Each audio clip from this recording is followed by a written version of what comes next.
বন্ধুরা, আমরা এই মুহূর্তে জঙ্গলে বৃষ্টি শুরু হয়ে গেছে, টেন্টের ভেতরে আছি। দেখতেই পাচ্ছেন আমার সব জামা প্যান্ট ভিজে গেছে। আমি কোনো রকম এখান দিয়ে ঝুলিয়ে রেখেছি এই আমাদের রাকসাক। প্রচণ্ড ঠান্ডা হাওয়া বইছে শীর্ষে নিয়ে। এই আমাদের ভগবান সাথে নিয়ে, এই শ্যামকৃষ্ণ ঘোষ।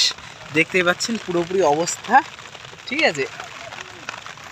আর এখানে আমাকে শ্যামাবাস নেবে, দেখা যায় এই আমি। জীবন অত সহজ না বন্ধুরা, সব কিছুই কামাতে হয়, কোনো কিছুই ফ্রিতে পাওয়া যায় না। বাইরে অবস্থা দেখলে আপনারা বুঝতে পারবেন। ওইদিকে আমরা যাও বা কোনো রকম শুয়ে আছি, ওরা ওদের টেন্টে শোয়ার মতনই জায়গা পায়নি। ওটা শিবু, আর ওই যে উঠে আসছে মল্লিক। ফোকাসে আসছে না, দাঁড়ান। জঙ্গল ওয়ারিয়ার,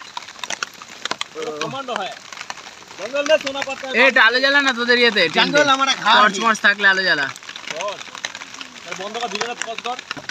এই হচ্ছে মল্লিক, ফোকাস। এই তো, এই শিবু